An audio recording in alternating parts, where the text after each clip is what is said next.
The siege of Tenochtitlan, the capital of the Aztec Empire, was a decisive event in the Spanish conquest of Mexico. It occurred in 1521 following extensive manipulation of local factions and exploitation of pre-existing divisions by Spanish conquistador Hernán Cortés, who was aided by the support of his indigenous allies and his interpreter and companion Malinka. Although numerous battles were fought between the Aztec Empire and the Spanish-led coalition, which was itself composed primarily of indigenous personnel, it was the siege of Tenochtitlan, its outcome probably largely determined by the effects of a smallpox epidemic, that directly led to the downfall of the Aztec civilization and marked the end of the first phase of the Spanish conquest of the Aztec Empire. The conquest of Mexico was a critical stage in the Spanish colonization of the Americas. Ultimately, Spain conquering Mexico and thereby gaining substantial access to the Pacific Ocean meant that the Spanish Empire could finally achieve its original, oceanic, goal of reaching the Asian markets. Early events. The road to Tenochtitlan in April 1519. Hernán Cortés, the chief magistrate of Santiago, Cuba, came upon the coast of Mexico at a point he called Veracruz with 508 soldiers, 100 sailors, and 14 small cannons. Governor Velázquez, the highest Spanish authority in the Americas, called for Cortés to lead an expedition into Mexico after reports from a few previous expeditions to Yucatan caught the interest of the Spanish in Cuba. Velázquez revoked Cortés' right to lead the expedition once he realized that Cortés intended to exceed his mandate and invade the mainland. After Cortés sailed, Velázquez sent an army led by Pánfilo de Narváez to take him into custody. But Cortés used the same legal tactic used by Governor Velázquez when he invaded Cuba years before. He created a local government and had himself elected as the magistrate, thus making him responsible only to the King of Spain. Cortés followed this tactic when he and his men established the city of Veracruz. An inquiry into Cortés' action was conducted in Spain in 1529 and no action was taken against him. As he moved inland, Cortés came into contact with a number of polities who resented Aztec rule. Cortés clashed with some of these polities, among them the Totonacs and Tlaxcalans. The latter surrounded his army on a hilltop for 2 agonizing weeks. Bernal Díaz del Castillo wrote that his numerically inferior force probably would not have survived if it were not for Xicotenca the Elder and his wish to form an alliance with the Spaniards against the Aztecs. It once was widely believed that the Aztecs first thought Cortés was Calcotl, a mythical god prophesied to return to Mexico. Coincidentally, in the same year Cortés landed, and from the same direction he came. This is now believed to be an invention of the conquerors, and perhaps natives who wished to rationalize the actions of the Aztec Tlatoani. Moctezuma II. Most scholars agree that the Aztecs, especially the inner circle around Moctezuma, were well convinced that Cortés was not a god in any shape or form. Moctezuma sent a group of noblemen and other emissaries to meet Cortés at Coatzacoalcos. These emissaries brought golden jewelry as a gift, which greatly pleased the Spaniards. According to the Florentine Codex, lib. 12, f. 6r, Moctezuma also ordered that his messengers carry the highly symbolic penacho of Calcotl de Tula to Cortés and place it on his person. As news about the strangers reached the capital city, Moctezuma became increasingly fearful and considered fleeing the city, but resigned himself to what he considered to be the fate of his people. Cortés continued on his march towards Tenochtitlan. Before entering the city, on November 8, 1519, Cortés and his troops prepared themselves for battle, armoring themselves and their horses, and arranging themselves in proper military rank. 4 horsemen were at the lead of the procession. Behind these horsemen were 5 more contingents. Foot soldiers with iron swords and wooden or leather shields, horsemen in cuirasses, armed with iron lances, swords, and wooden shields, crossbowmen, more horsemen, soldiers armed with arquebuses. Lastly, native peoples from Tlaxcalan, Liliaquitepec, and Huexotzinco. The indigenous soldiers wore cotton armor and were armed with shields and crossbows. Many carried provisions in baskets or bundles, while others escorted the cannons on wooden carts. Cortés' army entered the city on the flower-covered causeway associated with the god Calcotl. Cortés was amicably received by Moctezuma. The captive woman Melina Tenepal, also known as La Malinka or Doña Marina, translated from Nahuatl to Chontal Maya. The Spaniard Geronimo de Aguilar translated from Chontal Maya to Spanish. Moctezuma was soon taken hostage on November 14, 1519, as a safety measure by the vastly outnumbered Spanish. According to all eyewitness accounts, Moctezuma initially refused to leave his palace, but after a series of threats from and debates with the Spanish captains, and assurances from La Malinka, he agreed to move to the Axayactl palace with his retinue. The first captain assigned to guard him was Pedro de Alvarado. Other Aztec lords were also detained by the Spanish. The palace was surrounded by over 100 Spanish soldiers in order to prevent any attempt at rescue. Tensions mount between Aztecs and Spaniards. It is uncertain why Moctezuma cooperated so readily with the Spaniards. It is possible he feared losing his life or political power. It was clear from the beginning that he was ambivalent about who Cortés and his men really were: gods, descendants of a god, ambassadors from a greater king, or just barbaric invaders. From the perspective of the Tlatoani, the Spaniards might have been assigned some decisive role by fate. It could also have been a tactical move.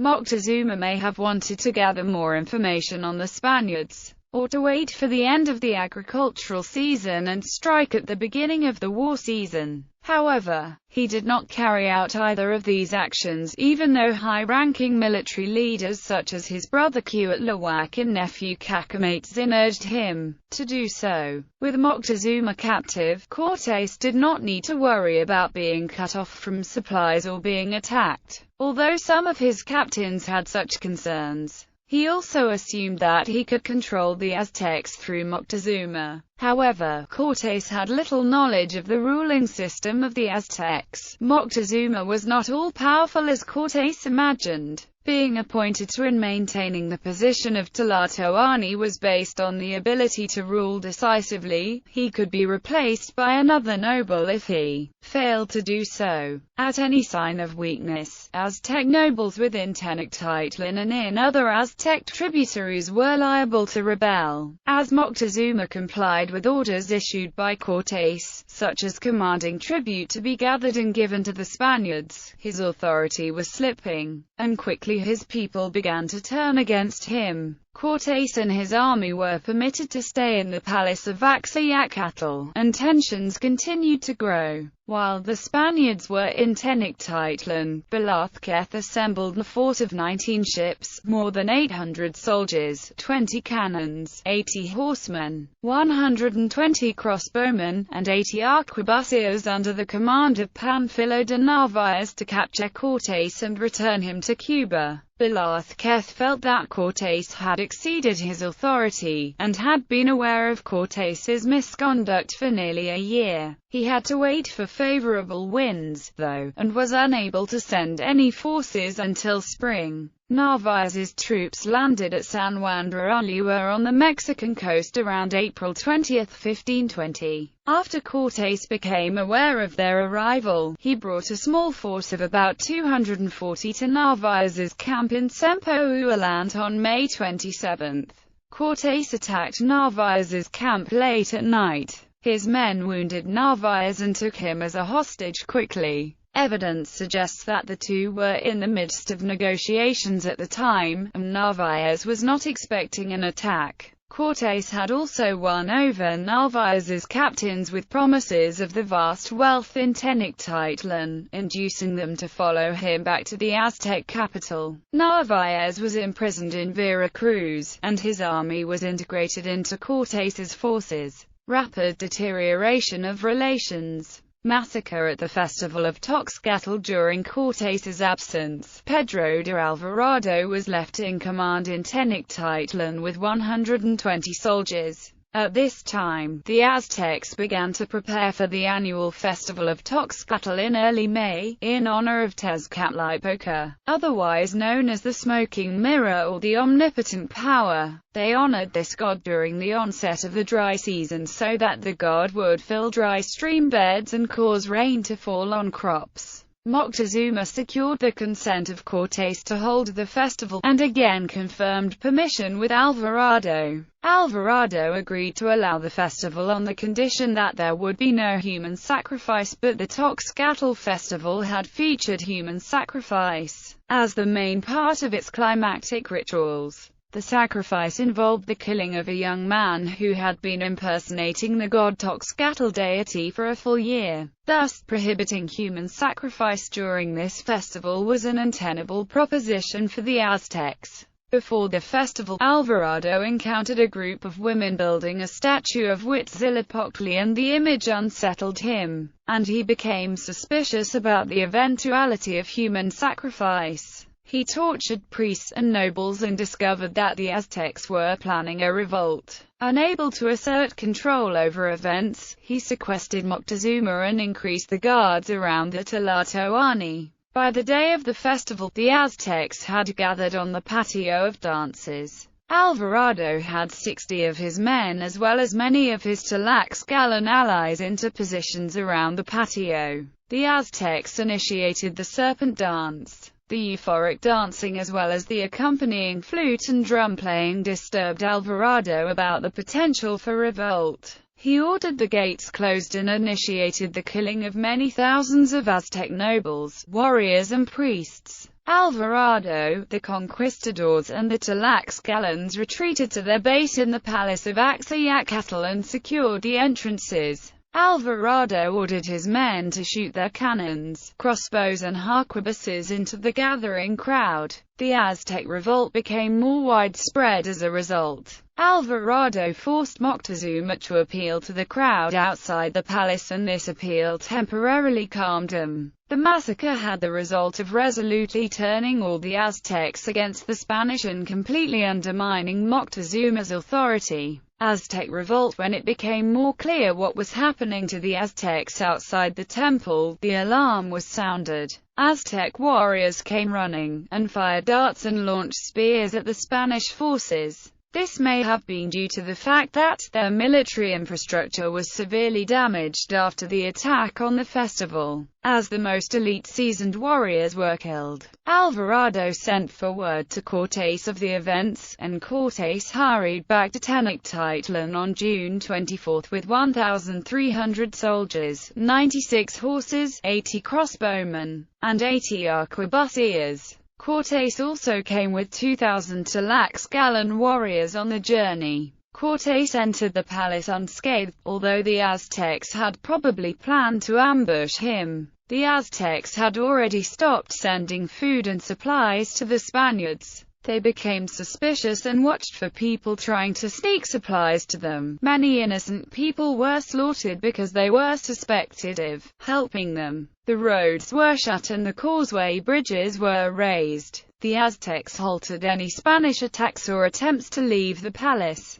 Every Spanish soldier that was not killed was wounded. Cortés failed to grasp the full extent of the situation, as the attack on the festival was the last straw for the Aztecs, who now were completely against Moctezuma and the Spanish. Thus, the military gains of the attack also had a serious political cost for Cortés. Cortés attempted to parley with the Aztecs, and after this failed he sent Montezuma to tell his people to stop fighting. However, the Aztecs refused. The Spanish asserted that Moctezuma was stoned to death by his own people as he attempted to speak with them. The Aztecs later claimed that Montezuma was murdered by the Spanish. 2 other local rulers were found strangled as well. Moctezuma's younger brother Cuitlahuac, who had been ruler of Ixtlapilapan until then, was chosen to be the new Tlatoani. La Noche Triste and the Spanish flight to Tlaxcala. This major Aztec victory is still remembered as La Noche Triste, the Night of Sorrows. Popular tales say that Cortés wept under a tree the night of the massacre of his troops at the hands of the Aztecs.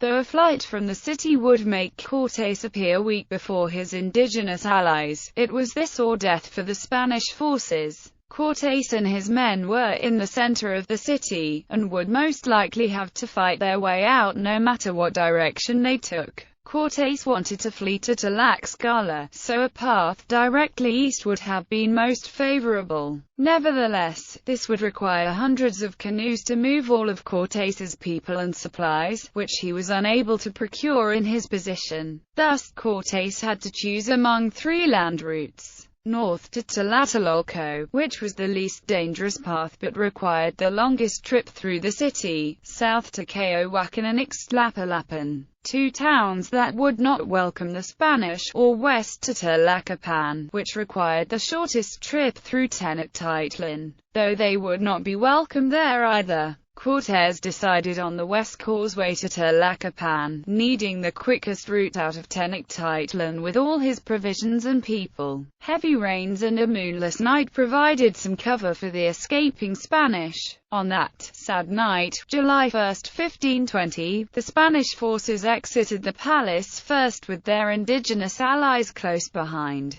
bringing as much treasure as possible. Cortés had hoped to go undetected by muffling the horses' hooves and carrying wooden boards to cross the canals. The Spanish forces were able to pass through the first three canals, the Tecpancinco, Zapotlan, and Atonchicalco. However, they were discovered on the fourth canal at Mixcoatl. One account says a woman fetching water saw them and alerted the city, another says it was a sentry. Some Aztecs set out in canoes, others by road to Nonchualco then to Tlacopan to cut the Spanish off. The Aztecs attacked the fleeing Spanish on the Tlacopan causeway from canoes, shooting arrows at them. The Spanish fired their crossbows and arquebuses, but were unable to see their attackers or get into formation. Many Spaniards leaped into the water and drowned, weighed down by armor and booty. When faced with a gap in the causeway, Alvarado made the famous Leap of Alvarado, using a spear to get to the other side.